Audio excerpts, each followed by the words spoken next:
Maria was the pride of her village, known for her kindness and grace. But beneath her cheerful demeanor lay a sorrowful truth: she had been married for 10 years and was unable to have a child. In her culture, motherhood was seen as a woman's ultimate fulfillment, and her empty arms weighed heavily on her heart. Despite her pain, Maria clung to hope, praying every day under the baobab tree for a miracle. Her husband, Kofi, was supportive, but his patience was beginning to wane as whispers of their childless union spread through the village. One evening, Kofi approached Maria with an idea. "Maria," he began gently, "perhaps it is time to consider adopting a child. There are so many little ones in need of love." Though startled by the suggestion, Maria saw the sincerity in his eyes. After a moment of silence, she nodded. "If this is God's plan for us, then I will embrace it."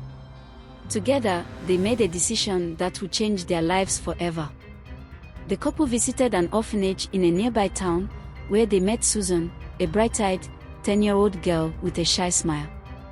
Susan's parents had passed away when she was very young, leaving her under the care of the orphanage.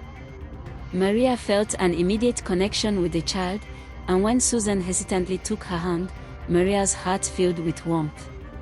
After completing the adoption process, Susan came home with Maria and Kofi.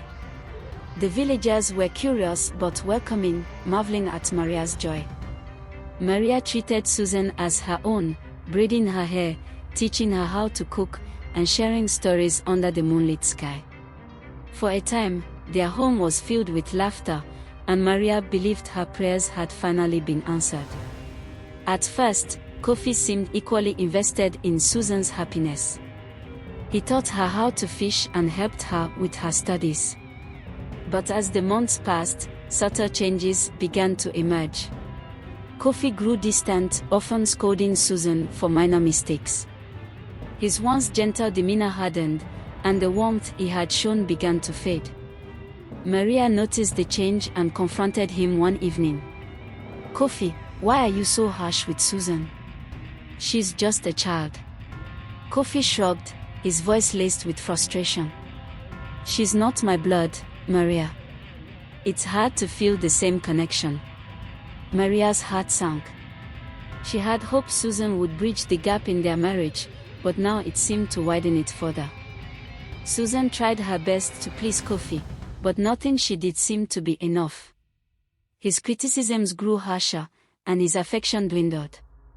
She began withdrawing, spending long hours in her room, clutching the small doll Maria had gifted her. Maria, heartbroken by the tension in their home, tried to shield Susan from Kofi's anger, but it was an uphill battle. One evening, Maria found Susan crying quietly on the veranda. "What's wrong, my child?" she asked gently. Susan hesitated, then whispered, "Does Papa not love me?" Maria hugged her tightly, vowing silently to protect her from further pain. The villagers began to notice the change in Susan's demeanor. Once a lively child, she now avoided playing with other children and rarely smiled. Rumors began to spread about Kofi's treatment of the girl. Elders in the village approached Maria, urging her to take action, but she felt trapped between her love for Susan and her loyalty to Kofi. One day, Maria's childhood friend, Oma, confronted her. "Maria, you cannot allow this to continue. Susan deserves better." Maria nodded, her eyes filled with tears. Deep down, she knew Oma was right, but she struggled with how to address the growing divide in her family. Maria decided to have a serious talk with Kofi. One night, after Susan had gone to bed, she faced him. "Kofi, this cannot go on. Susan is our daughter now, and she deserves love and respect." Kofi avoided her gaze, his jaw tight. "She's not my real child, Maria. It's not the same." Maria's voice trembled with anger. "Blood does not make a family, Kofi. Love does. You wanted this, remember? How can you turn your back on her now?" Her words hung in the air, piercing Kofi's defenses. For the first time, he seemed to truly reflect on his actions. One morning, Susan found the courage to speak to Kofi. She approached him timidly, holding a small drawing she had made of their family. "Papa," she said softly, "I drew this for you. I want us to be happy together." Kofi looked at the drawing and saw himself, Maria, and Susan holding hands, smiling under the sun. Something inside him shifted. Susan's innocent gesture reminded him of the love and trust she had placed in him. For the first time in months, he hugged her, whispering, "I'm sorry." Susan's eyes filled with tears of relief, and Maria, watching from a distance, felt a glimmer of hope. Kofi began making an effort to rebuild his relationship with Susan. He spent more time with her, teaching her traditional dances and telling her stories from his youth. Though hesitant at first, Susan began to warm up to him again. Maria watched with cautious optimism as the bond between them slowly grew. The villagers, too, noticed the change in Kofi. He became more involved in community activities, often bringing Susan along. The once judgmental whispers turned into words of encouragement, as the family began to heal. Kofi's transformation wasn't easy, but he persevered.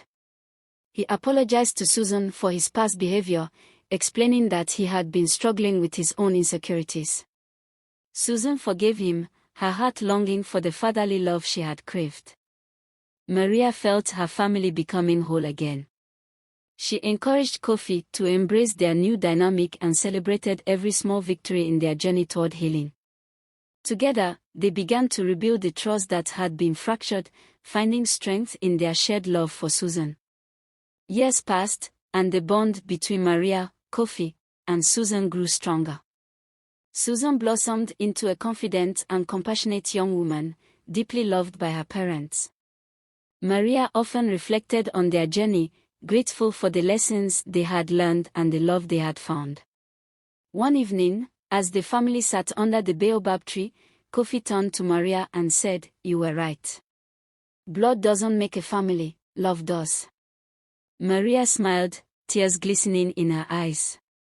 They held Susan close, cherishing the family they had built through love, forgiveness, and unwavering hope.